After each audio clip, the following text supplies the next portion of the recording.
¿Qué es lo que hace, hermanos, que personas como John Newton, el autor del himno que acabamos de cantar, pase de ser un traficante de esclavos a un defensor de la abolición de la esclavitud? O quizás C.S. Lewis, que pase de ser un ateo profesante a un apologeta, defensor de la fe y escritor de libros cristianos. O quizás podemos pensar en Pablo, ¿verdad? Pasando de ser un perseguidor de la iglesia a un predicador de Cristo. O quizás una mujer pagana, prostituta e idólatra, pase a ser una mujer que arriesga su vida y la de su familia por salvar al pueblo de Dios. Josué capítulo 2 nos narra esta historia. Y quisiera tomar el tiempo de leer todo el relato. Yo sé que es un poco largo, pero también es una historia emocionante. Ustedes quizás recuerdan el contexto de esta historia. Estamos en el libro de Josué. Moisés ha muerto y ahora en la siguiente generación, después de que salieron de Egipto, ahora Dios llama a Josué a que se levante como el líder del pueblo para cruzar el Jordán y de una vez por todas poseer la tierra prometida. Y en el capítulo 1, Dios le ha llamado a Josué a que sea valiente, a que se esfuerce y sea valiente, a que no se aparte de la ley de Jehová, porque Dios mismo les va a dar la tierra. Y todavía no han cruzado el Jordán, todavía no ha empezado formalmente la conquista, pero entonces tenemos este relato de Josué capítulo 2. Y si quieren seguirme ahí con sus miradas, voy a leer todo el relato. Josué, hijo de Nun, envió desde Sittim 2 espías secretamente, diciéndoles: andad, reconoced la tierra y a Jericó. Y ellos fueron y entraron en casa de una ramera que se llamaba Rahab, y posaron allí.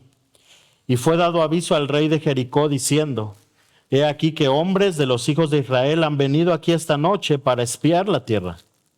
Entonces el rey de Jericó envió a decir a Rahab: saca a los hombres que han venido a ti y han entrado a tu casa, porque han venido para espiar toda la tierra. Pero la mujer había tomado a los 2 hombres y los había escondido. Y dijo: es verdad que unos hombres vinieron a mí, pero no supe de dónde eran. Y cuando se iban a cerrar la puerta, siendo ya oscuro, esos hombres se salieron y no sé a dónde han ido. Seguidlos aprisa y los alcanzaréis. Mas ella los había hecho subir al terrado y los había escondido entre los manojos de lino que tenía puestos en el terrado. Y los hombres fueron tras ellos por el camino del Jordán hasta los vados, y la puerta fue cerrada después que salieron los perseguidores. Antes que ellos se durmiesen, ella subió al terrado y les dijo: sé que Jehová os ha dado esta tierra, porque el temor de vosotros ha caído sobre nosotros, y todos los moradores del país ya han desmayado por causa de vosotros. Porque hemos oído que Jehová hizo secar las aguas del Mar Rojo delante de vosotros cuando salisteis de Egipto, y lo que habéis hecho a los 2 reyes de los amorreos que estaban al otro lado del Jordán, a Sehón y a Og, a los cuales habéis destruido. Oyendo esto ha desmayado nuestro corazón, ni ha quedado más aliento en hombre alguno por causa de vosotros, porque Jehová vuestro Dios es Dios arriba en los cielos y abajo en la tierra. Os ruego pues ahora que me juréis por Jehová, que como he hecho misericordia con vosotros, así la haréis vosotros con la casa de mi padre, de la cual me daréis una señal segura. Y que salvaréis la vida de mi padre y a mi madre y a mis hermanos y hermanas y a todo lo que es suyo, que libraréis nuestras vidas de la muerte. Ellos le respondieron: nuestra vida responderá por la vuestra, si no denunciares este asunto nuestro. Y cuando Jehová nos haya dado la tierra, nosotros haremos contigo misericordia y verdad. Entonces ella los hizo descender con una cuerda por la ventana, porque su casa estaba en el muro de la ciudad y ella vivía en el muro. Y les dijo: marchaos al monte, para que los que fueron tras vosotros no os encuentren, y estad escondidos allí 3 días, hasta que los que os siguen hayan vuelto, y después os iréis por vuestro camino. Y ellos le dijeron: nosotros quedaremos libres de este juramento con que nos has juramentado. He aquí, cuando nosotros entremos en la tierra, tú atarás este cordón de grana a la ventana por la cual nos descolgaste, y reunirás en tu casa a tu padre y a tu madre, a tus hermanos y a toda la familia de tu padre. Cualquiera que saliere fuera de las puertas de tu casa, su sangre será sobre su cabeza y nosotros sin culpa. Mas cualquiera que se estuviera en casa contigo, su sangre será sobre nuestra cabeza si mano la tocare. Y si tú denunciares nuestro asunto, nosotros quedaremos libres de este juramento con que nos has juramentado. Ella respondió, sea así como habéis dicho. Luego los despidió y se fueron, y ella ató el cordón de grana a la ventana. Y caminando ellos, llegaron al monte y estuvieron allí 3 días, hasta que volvieron los que los perseguían, y los que los persiguieron buscaron por todo el camino, pero no los hallaron. Entonces volvieron los 2 hombres, descendieron del monte y pasaron y vinieron a Josué, hijo de Nun, y le contaron todas las cosas que les habían acontecido. Y dijeron a Josué, Jehová ha entregado toda la tierra en nuestras manos, y también todos los moradores del país desmayan delante de nosotros. Así que tenemos aquí la historia, por así decirlo, de Rahab, esta ramera de Jericó, que esconde a estos espías de Israel y les ayuda a seguir con su plan de la conquista de esta ciudad y de la conquista en general de toda la tierra de Canaán. Cuando vemos la genealogía de Jesús, en la que Mateo nos presenta particularmente, nos encontramos que la tatarabuela de Jesús es justamente Rahab, esta mujer que aparece aquí. Esta mujer que aparece aquí en Josué capítulo 2.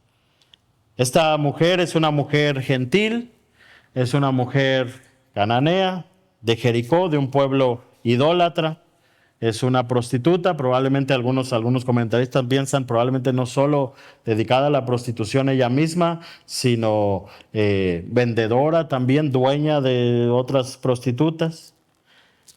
Y la Biblia no esconde eso.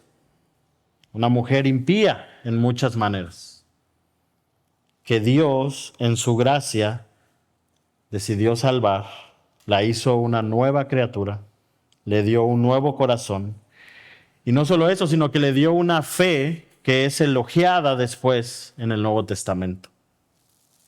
Como ya dijimos, Moisés había muerto, Dios ahora llama a Josué a liderar al pueblo para cruzar el Jordán y conquistar la tierra de Canaán, la tierra que Dios había prometido desde Abraham. Y Dios le pide a Josué entonces que él se esfuerce, que sea valiente, pero Dios le promete a Josué en el capítulo 1 que les daría esta tierra. Y entonces es interesante porque al entrar a este capítulo 2 vemos a Dios empezando en un sentido ya la conquista. Ellos todavía no habían cruzado el Jordán, pero Dios ya estaba obrando en los moradores de esta tierra. Ya estaban atemorizados, nos dice Rahab. Aún no han cruzado al Jordán, aún no han empezado físicamente la conquista de la tierra, pero Dios ya ha iniciado, Dios ya está obrando, Dios ya está cumpliendo su palabra. Así que aquí tenemos en ese sentido una primera escena de la conquista, de quizás un primer relato de todo este relato amplio que va a ser el libro de Josué. Y antes, repito, de que cruzaran el Jordán. Y en este relato resulta que Josué decide enviar a 2 espías a reconocer la tierra. Algunos piensan que esa fue una decisión que quizás revelaría un poco la inseguridad de Josué. Algunos otros piensan que simplemente fue una decisión sabia, una táctica de guerra sabia. Y no sabemos exactamente, pero lo que sí seguramente esto nos recuerda es cuando 12 espías anteriormente con Moisés fueron a investigar la tierra, ¿no? Y entre ellos justamente estaba Josué. Esta historia es una historia emocionante, es una historia intrigante, donde hay espías, donde ya se siente un ambiente quizás de guerra, donde hay cierto suspenso. Obviamente muchos de nosotros quizás conocemos la historia, ¿verdad? Y ya pierde quizás esa emoción, pero si la fuéramos leyendo por primera vez, como que hay emoción en la historia. ¿Qué va a pasar con los espías? ¿Los van a descubrir o no? ¿Van a poder regresar o no? hay cierta emoción, hay cierta intriga en la historia. Hay una heroína, si podemos llamarle así, ¿verdad? Rahab. Hay todos los elementos de una buena historia, de una historia así tipo, no sé, quizás como tipo del agente 007 o algo como eso. Es una historia emocionante, pero no debemos quedarnos con lo emocionante de esta historia, sino quizás la pregunta que podemos hacernos es ¿por qué está aquí este relato? ¿Por qué Dios nos dejó este relato? ¿Por qué Dios, el autor inspirado no fue del capítulo 1 a llevarnos directamente allá cuando cruzan el Jordán y empiezan la conquista? Porque en el capítulo 1 Dios le llama a Josué, le dice, yo estoy contigo, ahora ve, crucen el Jordán, yo les voy a dar la tierra. Pero ¿por qué tenemos aquí este relato? Y probablemente hay varias formas de responder a esa pregunta, pero yo lo resumo en esta manera, y esta es la proposición de esta mañana. Porque Dios muestra su gracia y su misericordia, asómbrate. Porque Dios muestra su gracia y su misericordia, asómbrate. Creo que en un sentido esta historia está aquí para que nos asombremos de la gracia de Dios en medio de su juicio a estos pueblos de Canaán y en medio también del cumplimiento de su promesa de darle esta tierra a su pueblo. Y al asombrarnos de esa gracia, podamos recordar y atesorar la gracia de Dios para conmigo y para contigo también. Y vamos a ver entonces tres cosas en este pasaje que creo que nos deben asombrar, más allá de lo emocionante que pudiera ser la historia. Tres cosas que Dios hace en y a través de este relato. Así que porque Dios muestra su gracia y su misericordia, asómbrate primero de la gracia para Rahab. Asómbrate de la gracia para Rahab. Josué, ya dijimos, envía a estos dos espías a la tierra, particularmente a esta ciudad amurallada de Jericó. La Biblia, como decía, no nos dice exactamente si Dios le mandó a hacer eso, fue una decisión de Josué. Pero como decía, sí nos recuerda a Moisés, varios años antes, una generación antes, por así decirlo, enviando a dos espías a reconocer la tierra. Y ustedes quizás recuerdan de esos dos espías, 10 regresan a Moisés diciendo ahí hay gigantes, son ciudades fuertes y ellos tenían miedo y infundieron ese temor al pueblo. Y solo dos de esos espías dijeron en ese momento, vamos a esa tierra que es buena y fértil, vamos porque Dios está con nosotros. Entre esos dos espías justamente estaba Josué. Y aquí Josué ahora como líder del pueblo envía solo dos espías y ahí empieza esta historia. Es interesante porque el texto no nos dice cómo, pero solo nos dice que de alguna manera estos espías llegaron a casa de una ramera, de una prostituta llamada Rahab, y ahí se hospedaron. ¿Cómo llegaron con esta mujer?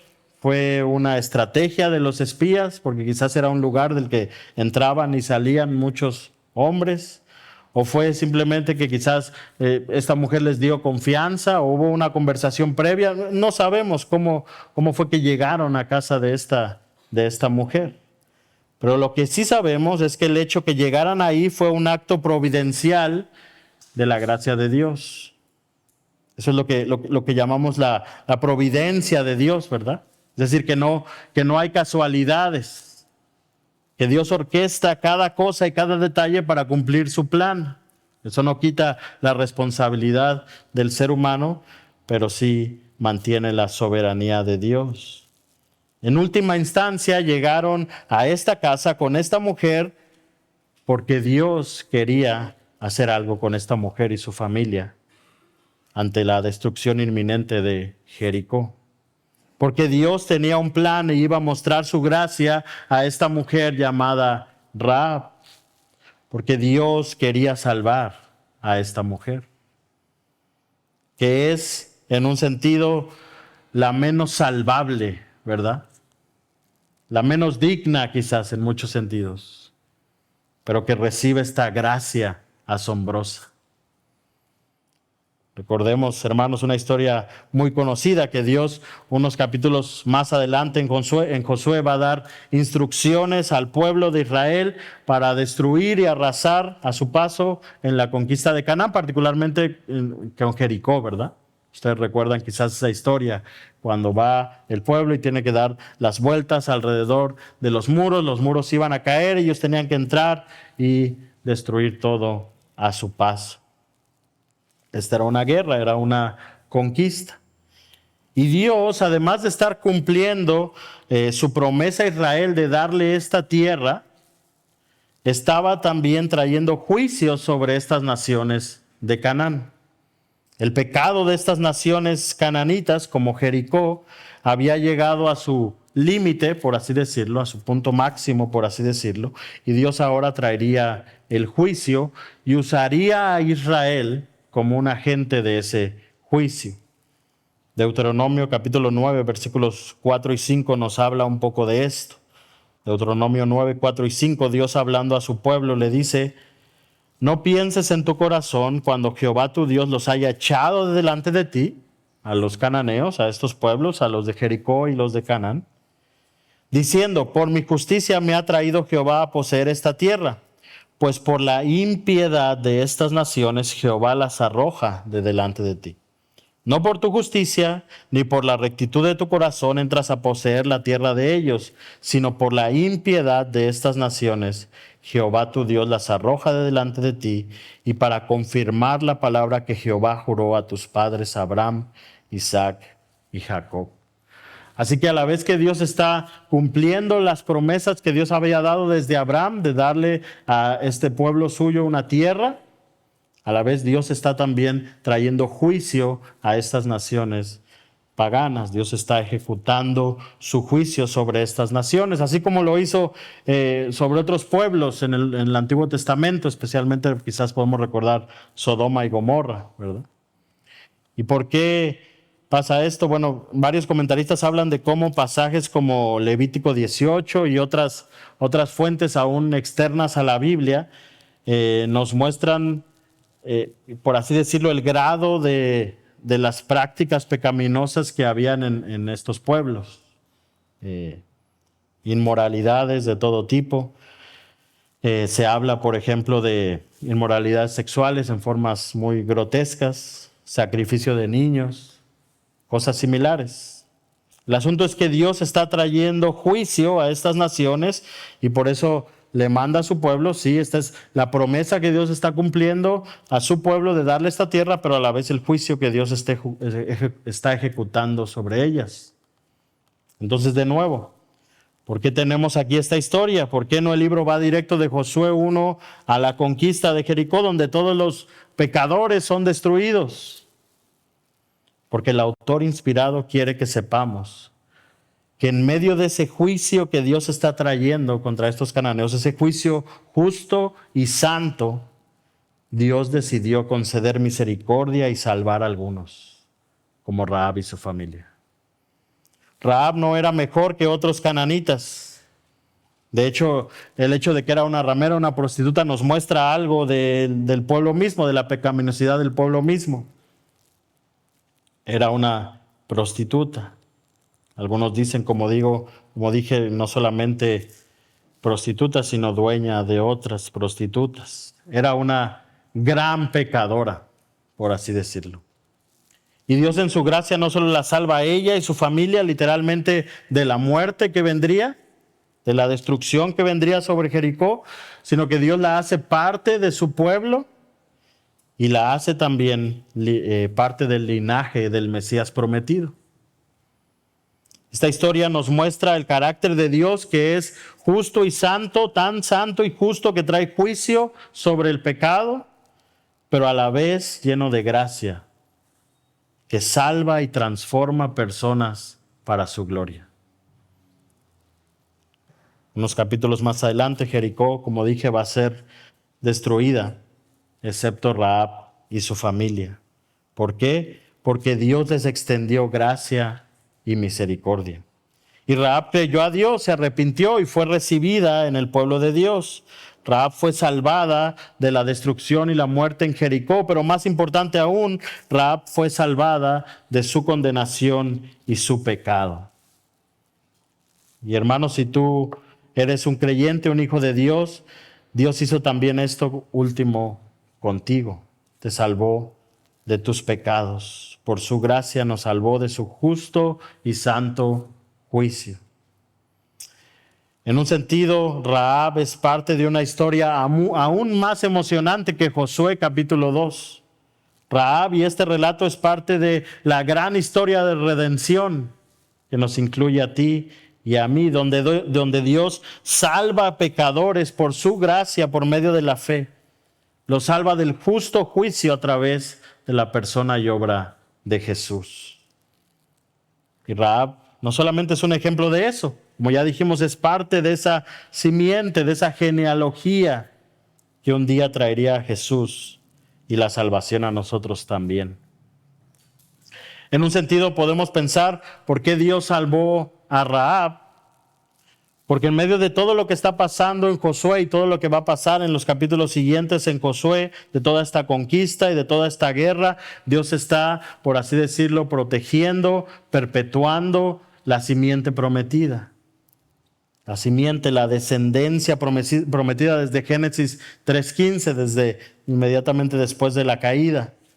La simiente prometida a Abraham, que sabemos es nuestro Señor Jesucristo. Otra vez, el tatara nieto de Rahab. Dios en medio de este juicio y de esta conquista está cuidando soberanamente esa descendencia elegida por gracia para cumplir su plan de redención. En otras palabras, Dios salvó a Rahab para cumplir su promesa que Cristo vendría y gracias a esa obra salvarnos a ti y a mí también del pecado, así como salvó a Rahab misma. Todo para su gloria. Esta historia, además de todo esto, es también un recordatorio de cómo Dios desde el Antiguo Testamento salva a gentiles, personas que no eran del pueblo de Israel, pero que Dios salvó y usó soberanamente en sus planes. Esto es un recordatorio de que cuando la Biblia habla de que debemos ir a todas las naciones, porque Dios está formando por gracia un pueblo de toda lengua, tribu, pueblo, nación, está hablando en serio y vemos ese corazón de Dios desde el Antiguo Testamento, desde pasajes como este. Dios quiso incluir a los gentiles en su plan redentor desde el Antiguo Testamento. Y una muestra de ello es Rahab. Ese corazón de Dios por todas las naciones lo vemos en pasajes como estos, donde hay un pueblo muy lejano, por así decirlo, donde hay un pueblo muy idólatra, donde hay un pueblo muy alejado, donde hay un pueblo que merece el justo juicio de Dios, pero que de ese pueblo muy lejano, muy idólatra, Dios rescata personas para que le sirvan y le adoren. Y por eso hacemos misiones. Y qué bendición escuchar en la oración que están orando por otros países y por lugares donde se está predicando el evangelio lejanos a nosotros. Eso nos recuerda que hay personas de todos los pueblos, tribus y lenguas, lejos y cerca, que Dios quiere que le adoren y sean sus hijos, así como Rahab. Así que esta historia nos debe llevar a asombrarnos de la gracia de Dios para Rahab. Y si tú eres un creyente, si tú eres un hijo de Dios, de la gracia de Dios para ti también. Tú y yo deberíamos identificarnos con Rahab. Dios nos salvó por su gracia cuando éramos hijos de ira, como dice Efesios. Lo mismo que los demás, lo mismo que todos los demás, como dice Efesios. En un sentido, lo mismo que Rahab. Quizá no exactamente los mismos pecados, pero la misma condición. Y de ahí el Señor nos salvó por su gracia. Y si tú y yo hoy podemos conocerle, seguirle, confiar en Él, ser sus hijos, ser amados y ser aceptados por el Dios de todo el universo, es porque Él tuvo gracia para con nosotros. No hay mérito en nosotros. Es su gracia asombrosa y escandalosa. Por eso nosotros podemos seguir cantando y recordándole a nuestra propia alma, recordándole a nuestro corazón lo que cantábamos en el himno, Sublime Gracia, ¿verdad? El himno de este autor John Newton. Otra traducción de ese himno dice: gracia asombrosa, qué dulce sonido, que salvó a un miserable como yo. Una vez estuve perdido, pero fui encontrado, era ciego, pero ahora veo. Gracia asombrosa. Así que esta historia nos debe recordar de la maravillosa y la asombrosa gracia de Dios para Rahab, pero también para ti y para mí. Pero en segundo lugar, no solamente asombrarnos de la gracia de Dios para Rahab, pero también asombrarnos de la fe genuina de Rahab. Asombrarnos de la gracia para Rahab, pero también asombrarnos de la fe genuina de Rahab. Este pasaje, como ya dijimos, en muchos sentidos resalta la gracia de Dios. Rahab era una prostituta, pecadora, merecedora del juicio que Dios en su gracia salva. Pero no solo salva del juicio sobre Jericó, sino que esta salvación va mucho más allá. Dios en su gracia le da a Rahab una fe que es elogiada en la Escritura. Entonces los espías se alojan en la casa de Rahab. Inmediatamente, de alguna manera, tampoco el relato nos dice cómo, pero el rey de Jericó se entera que hay al parecer unos espías y se entera que han llegado a casa de Rahab, por lo menos eso es lo que escucha. Así que manda personas a decirle a Rahab que entregue a estos espías. Pero Rahab, como vemos en el relato, los esconde y los envía a estas personas que vinieron a otro lugar para poder esconder a los espías en su casa y enviarlos de nuevo con Josué. Y aquí quiero hacer un paréntesis breve, algo que solo voy a mencionar de manera muy general. Hay cierta controversia a nivel teológico con el tema de lo que tuvo que hacer Rahab, de este dilema ético en el que está Rahab, ¿verdad? Porque vienen estas personas de Jericó y le dicen: entréganos a estos espías que él tenía escondidos en su casa. Y Rahab tiene que mentirle a estas personas de Jericó, a estos soldados de Jericó, y enviarlos a otro camino. Entonces, ¿qué hacemos con el hecho de que Rahab tuvo que mentir a estos hombres para salvar a los espías? Y solo voy a mencionar algunas cosas generales, no voy a entrar mucho en ese tema porque tampoco es el énfasis del pasaje. Pero algunas cosas que debemos recordar es que estos versos son descriptivos, no necesariamente prescriptivos. No necesariamente este texto nos está diciendo que todo lo que sucedió es de la mejor manera que pudo haber sucedido o como debe suceder o como debemos hacerlo nosotros. Pero a la vez, habiendo dicho eso, muchos piensan que lo que encontramos aquí es lo que se llama o lo que algunos llaman un conflicto de absolutos. Es decir, una situación extraordinaria, fuera de lo ordinario, ¿verdad? Donde hay dos mandatos, dos absolutos puestos en contraposición uno del otro. Es decir, Rahab está en esta encrucijada ética. O miente para salvar a los espías, o dice la verdad a los de Jericó, pero a costa de que los espías fueran tomados y, lo más probable, asesinados. Y Rahab escoge el mal menor, algunos dicen que se puede plantear como el bien mayor, ¿verdad? Y ahí hay varias teorías que sobre todo en apologética se ven. Y Rahab salva la vida de los espías. Esto quizás se puede asemejar a cuando había personas, ¿verdad?, en el tiempo de los nazis que escondían judíos en su casa. Y solo para resumir un poco el tema, voy a citar al pastor Miguel Núñez, que habla de este tema en particular y de este pasaje en particular en un artículo. Y él dice lo siguiente: estos son ejemplos, hablando de este pasaje, dice el pastor Miguel Núñez, son ejemplos que podemos encontrar en la palabra de un absoluto menor, el llamado a ser veraces, quebrantado para salvaguardar un absoluto mayor, el respeto a la vida humana. Cuando una persona miente para salvar una vida, no estamos hablando de que se hizo una excepción en ese caso en particular para considerar la mentira como buena. Lo que sí hubo, dice el pastor Miguel Núñez, fue una exoneración. Es decir, la mentira que se dijo para salvar una vida sigue siendo mentira, pues no se encuentra arraigada en el carácter veraz de Dios.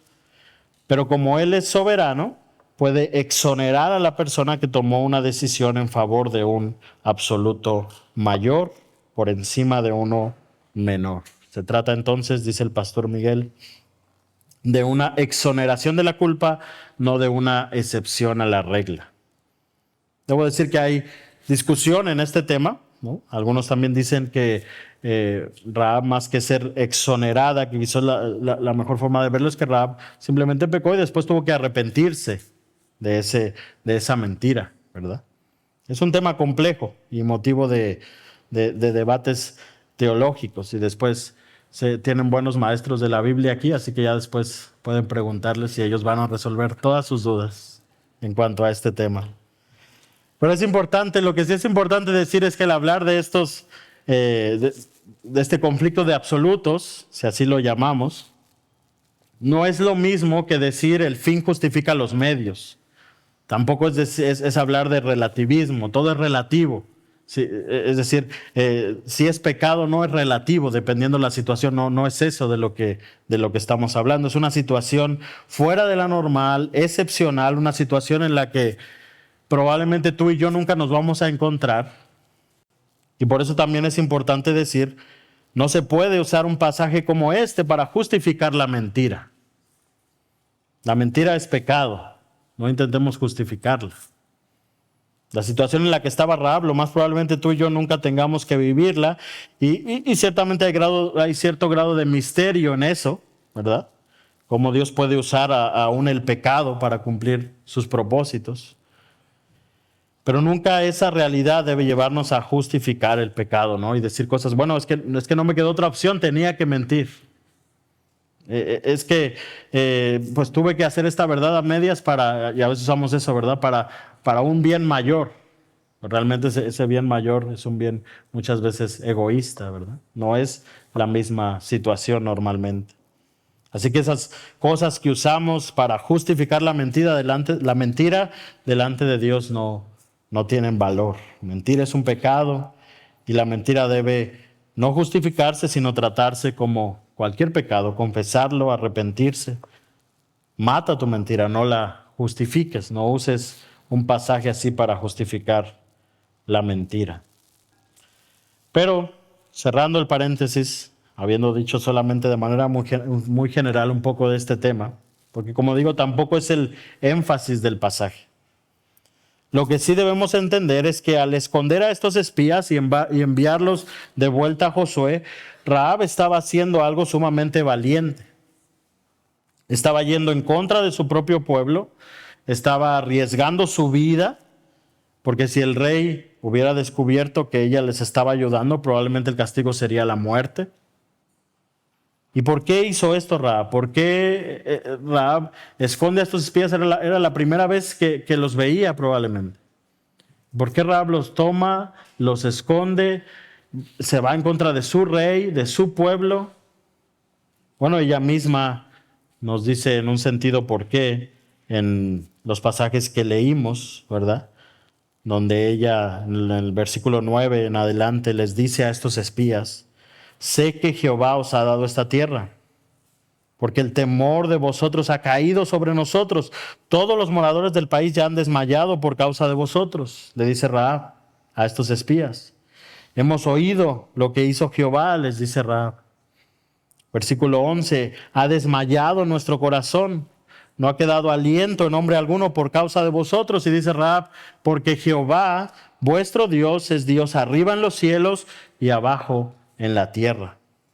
Y entonces Rahab hace esta petición: que me juréis por Jehová, que como he hecho misericordia con vosotros, así la haréis vosotros con la casa de mi padre, de lo cual me daréis señal.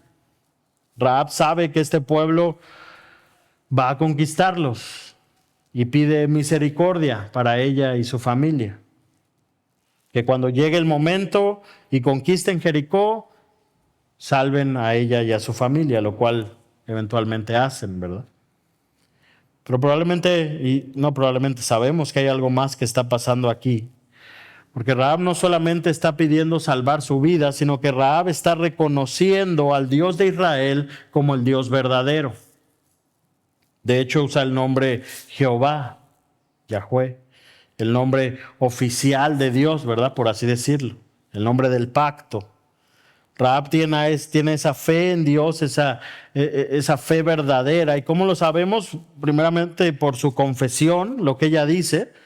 Rahab entiende este Dios de Israel es el Dios verdadero, es el Dios arriba en los cielos y abajo en la tierra, es el Dios en el que ella debe depositar su confianza. Rahab dice, este no solamente es un Dios más, como los dioses que tenemos en Canaán, este es el Dios verdadero.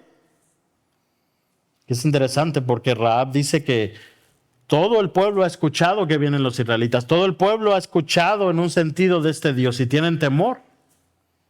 Han escuchado lo que Dios hizo en el Mar Rojo, lo que Dios hizo con los otros reyes, cómo Dios ha librado a su pueblo de formas milagrosas. Y dice Rahab, todos estamos atemorizados aquí. En un sentido, todos los de Jericó, dice Rahab, creen en este Dios de Israel. Creen lo que puede hacer. Pero solo Rahab y su familia están dispuestos a seguir a este Dios, a arriesgar su vida por este Dios, a arrepentirse y buscar la misericordia de este Dios. Y esto nos muestra cómo era la fe de Rahab. La fe de Rahab era una fe genuina. Su creencia, su fe era diferente a la de los demás de Jericó. Y también creían que podían ser destruidos, así como Rahab. Estaban atemorizados ante este Dios, que creían y temblaban, como dice Santiago, que hacen los demonios también. Pero la fe de Rahab era diferente. Su fe era genuina, era salvífica. Sabemos eso por su confesión, pero también lo sabemos por lo que el Nuevo Testamento nos dice acerca de Rahab.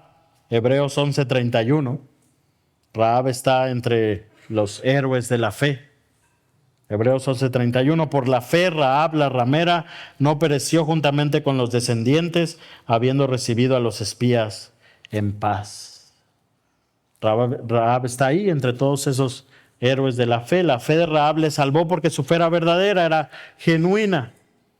Dios mostró su gracia y misericordia para Rahab, haciendo lo que dice Efesios 2:9, ¿verdad? Porque por gracia sois salvos por medio de la fe, y esto no de vosotros, pues es un don de Dios. Dios le dio no solamente esa gracia a Rahab para que se encontrara con los espías, para que pudiera tener esta conversación, sino Dios le dio también a Rahab esa fe. Y esa fe, esa respuesta de Rahab se mostró en obras. No solamente fue de dientes para afuera. Esa fe de Rahab no fue la fe de alguien que dice, sí, creo en Dios, o quizás creo en Jesús, sí sé que hay un Dios, pero yo vivo como yo quiero. Vean lo que dice Santiago 2:25 de Rahab. Santiago 2:25. Asimismo, también Rahab la ramera no fue justificada por obras cuando recibió a los mensajeros y los envió por otro camino. Rahab la ramera no fue justificada por obras cuando recibió a los mensajeros y los envió por otro camino. Y sabemos que Santiago no está hablando de salvación por obras, ¿verdad? Santiago lo que dice es, si tú dices que tienes fe y no tienes obras, esa fe es muerta, esa fe no es genuina, esa fe no es verdadera, esa fe no es fe real, no es fe viva. Santiago no está diciendo que a Rahab la salvaron sus obras, sino que la fe de Rahab era real, era genuina porque se mostró en sus obras. Porque había obras que demostraban esa fe. La fe de Rahab era verdadera y la podemos saber por sus obras, por su actuar, por sus frutos. En este caso, arriesgar su vida por lealtad al Dios de Israel, rechazar su pueblo, rechazar sus dioses, rechazar al rey de Jericó, por seguir al Dios verdadero, por mostrar lealtad al Dios verdadero y cuidar de estos espías. Esa era la fe de Rahab. Es una fe que le costó mucho. Tuvo que rechazar su pueblo, a su rey, arriesgarse a perder su vida, arriesgarse a perder todo lo que tenía por seguir a este Dios verdadero. Esta fe de Rahab no la dejó como estaba. La gracia de Dios le dio a Rahab, en la gracia de Dios Rahab tuvo esta fe verdadera, pero Rahab no quedó como estaba, Rahab fue transformada con un nuevo corazón, con nuevos afectos, con una fe que vivió y que se mostró en obras, lo que Santiago nos muestra. Nos recuerda lo que dice, lo que decía Lutero, ¿verdad? La fe sola salva, pero la fe que salva nunca viene sola. No somos salvos por las obras, somos salvos por la fe, pero esa fe, cuando es genuina, tiene como evidencia o como consecuencia obras, transformación, lealtad a Dios. Dice un comentarista, la Rahab de la que hablamos en los capítulos 2 y 6 de Josué ya no es una prostituta, lo fue, pero ahora está purificada y santa. Rahab fue justificada por la fe y esa justificación trajo consigo una nueva identidad. Eso es lo que hace la gracia de Dios en la vida de alguien como Rahab. Eso es lo que ha hecho la gracia de Dios en la vida tuya y mía, si tú eres su hijo, si tú has nacido de nuevo, si tú conoces a Cristo como Salvador. Así que asómbrate de que Dios salva pecadores como Rahab, como tú y como yo, pero también asómbrate de esa fe de Rahab que Santiago nos pone como ejemplo y en un sentido como advertencia de lo que es una verdadera fe, una genuina fe, una fe viva. Así que si tú dices que tienes fe, si dices que has conocido la gracia de Dios, perdón, pero puedes seguir viviendo una vida de pecado constante, permanente, impenitente, sin arrepentimiento, deberías preguntarte si realmente has conocido la gracia de Dios, si realmente tu fe es genuina. Porque de nuevo, la fe que salva nunca viene sola. Así que Rahab esconde a estos espías, les pide que cuando llegue el momento tengan misericordia de ella. Los espías hacen un juramento con ella y le dicen, ¿verdad? Los espías que ponga un cordón rojo afuera de su casa para identificar la casa en el momento que viniera la conquista sobre Jericó, y así podrían salvar a todos los que estuvieran en casa de Rahab. Y es justamente lo que hace Josué y el pueblo. En Josué capítulo 6 se nos narra esa conquista de Jericó y cómo justamente Rahab y su familia fueron salvados de esa destrucción, de ese juicio. Pero en última instancia es Dios el que tuvo misericordia de ellos, el que mostró su gracia. Se habla mucho de este cordón rojo que puso Rahab sobre su ventana. El Nuevo Testamento no nos dice nada acerca de este cordón en sí, así que no me quiero meter en problemas con sus pastores por alegorizar un pasaje, ¿verdad? Y no necesariamente el cordón rojo, pero como ya dijimos, sí, este relato completo nos apunta a la salvación que Dios nos da por gracia a través de Cristo, por medio de la fe. Y por eso quiero aprovechar para invitar si hay alguien aquí hoy que no ha conocido esa gracia, que vive en sus delitos y pecados, que quizás ha creído que tiene fe, pero quizás su fe es más parecida a la de los habitantes de Jericó. Yo sé que hay un Dios. Estos habitantes de Jericó sabían que hay un Dios ahí que podía destruirlos. Sí, yo sé que hay un Dios y de vez en cuando le busco. Sí sé que existe. Sí creo que hay un Dios. Pero en realidad yo vivo como yo quiero. En realidad ese Dios es un Dios lejano. Si hay alguien así, la invitación es a que venga a Cristo verdaderamente. A que se arrepienta de sus pecados y clame por gracia y misericordia para su vida. Dios promete dar esa gracia a todo aquel que viene a Él por la fe como lo hizo Rahab. Así que este pasaje debe llevarnos a asombrarnos de esa gracia de Dios para Rahab y para pecadores como tú y como yo. Debe asombrarnos cómo esa gracia produce verdadera y genuina fe en una mujer como Rahab y en pecadores como tú y como yo. Esa fe que se muestra en obras, en lealtad, en obediencia a Dios. No perfecta, pero sí real. Y esa gracia debe llevarnos a alejarnos cada vez más del pecado. Esa gracia, cuando de verdad la hemos conocido, nos lleva no a jugar con el pecado, no a justificar el pecado, no a acostumbrarnos al pecado, sino cada vez nos aleja más del pecado. Dios ha mostrado su gracia y su misericordia, así que asómbrate de la gracia de Dios para Rahab, asómbrate de la fe de Dios para Rahab, pero en último lugar también, Dios muestra su gracia y su misericordia. Asómbrate de cómo Dios fortalece la fe de su pueblo y cómo Dios puede fortalecer tu fe también. Vean de nuevo cómo concluye esta historia. Versículos 23 y 24. Entonces volvieron los dos hombres, los espías, ¿verdad? Descendieron el monte y pasaron y vinieron a Josué y les contaron todas las cosas que les habían acontecido. Y dijeron a Josué: Jehová ha entregado toda la tierra en nuestras manos y también todos los moradores del país desmayan delante de nosotros. ¿Qué pasa con estos espías?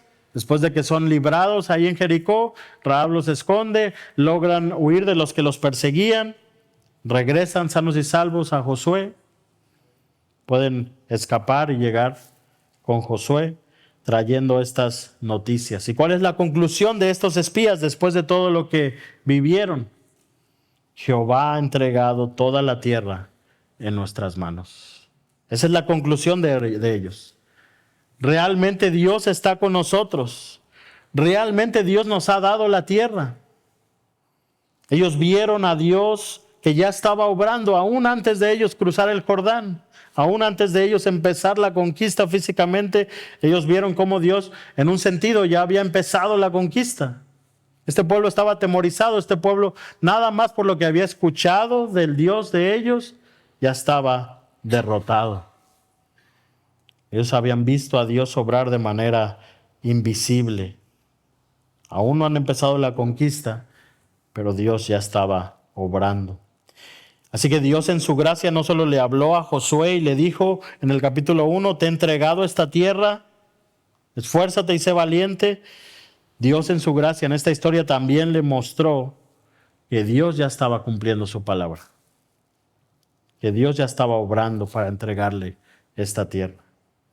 Dios en su gracia le muestra también cómo verdaderamente no iba a dejar solo a Josué y al pueblo. Dios está aquí a través de esto afirmando, fortaleciendo la fe de Josué y de su pueblo. Dios ya había empezado la conquista y ellos ni siquiera se habían dado cuenta. Y ahí también vemos su gracia. Dios no solo nos muestra su gracia, nos da esa fe, sino que también promete a sus hijos sostener nuestra fe, aún en medio de las pruebas y retos de la vida. Y quizás sí Dios puede fortalecer nuestra fe a veces a través de personas, circunstancias, ¿verdad? Situaciones donde vemos a Dios obrando, como aquí lo vio Josué al escuchar esto. Quizás la provisión a tiempo del Señor a través de hermanos o personas en una situación difícil.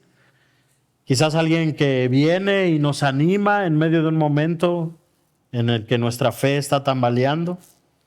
Quizás una situación que se resuelve, ¿verdad?, de forma que no esperábamos. Y decimos, Dios lo hizo, Dios está obrando, Dios recordándonos su gracia.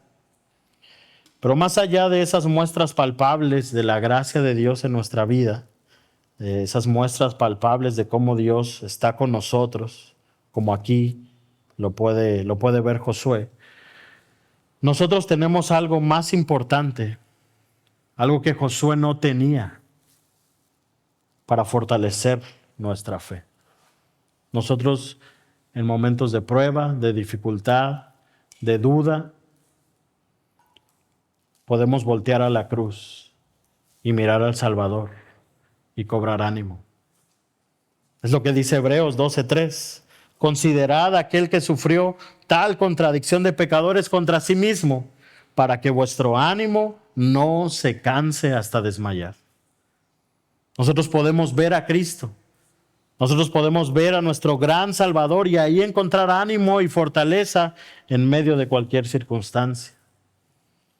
Porque el que no escatimó ni a su propio Hijo, ¿cómo no nos dará también todas las cosas que necesitamos? Y hermano, este pasaje está aquí también para que recordemos y nos asombremos de la gracia de Dios y eso también fortalezca nuestra fe. Tú y yo necesitamos recordarnos a nosotros mismos constantemente esta gracia en el Evangelio, que tú y yo éramos lo necio y lo vil del mundo y Dios en su gracia nos salvó y está con nosotros. Y si hoy somos sus hijos, somos aceptados, amados, adoptados por su gracia. Esta gracia escandalosa que tuvo para con una prostituta aquí de Jericó es la misma gracia escandalosa que te salvó a ti y a mí en nuestra condición. Pero también es la misma gracia con la que Dios puede salvar amigos, compañeros de trabajo, familiares y otras personas de pueblos muy lejanos. Esa misma gracia es la que estamos llamados a predicar, a compartir. Y cuando estamos asombrados por la gracia de Dios en nuestra propia vida, vamos a compartir de esa gracia de Dios con otros, esperando que esa gracia les alcance y les salve también. Porque Dios sigue salvando a Rahabs. Dios sigue salvando a personas poco salvables, como Rahab, como tú y como yo. Así que hermanos, cuando venga quizás el desánimo, la tristeza, el dolor, la incertidumbre, las dudas en el corazón, o simplemente en medio de los problemas, retos, dificultades que la vida presenta, este pasaje está aquí para recordarnos. El pasaje está aquí para recordarte y recordarme que en su gracia y en su misericordia Dios no te ha dejado solo, que no estás solo. Josué probablemente el ver este acontecimiento le recordó eso. Es real lo que Dios le dijo. Yo estoy contigo. Y ahora él puede ver de manera real que él está con Josué. A veces quizás no lo vamos a ver tan claro como aquí lo vio Josué. Pero sí podemos recordar la gracia de Dios. La gracia que Dios ya ha tenido con nosotros, porque si eres su hijo o su hija, Dios ya te ha dado la mayor muestra de gracia. Jesús viviendo en tu lugar, muriendo en tu lugar, en una cruz, por tus pecados. Esa es la mayor muestra de gracia. Y tú y yo podemos voltear a verle a Él. Y en medio de cualquier situación recordar, Él está con nosotros. Él está conmigo. Porque soy su hijo. Así que corre a Él y asómbrate nuevamente por la gracia y la misericordia de Dios. Esa gracia que tuvo, que tiene y que nos sostiene y nos sostendrá hasta el fin. Esa es su promesa. ¿Qué es lo que hace entonces que personas como John Newton pase de ser un traficante de esclavos a un defensor de la abolición de la esclavitud? O C.S. Lewis pase de ser un ateo profesante a un apologeta o defensor de la fe. O Pablo de Tarso pase de ser un perseguidor de la iglesia a un predicador de Cristo. O una mujer pagana, prostituta como Rahab, pase a ser una mujer que arriesga su vida y la de su familia por salvar al pueblo de Dios. ¿Qué es lo que hace eso posible? Lo mismo que a ti y a mí. Nos dio vida cuando estábamos muertos en nuestros delitos y pecados.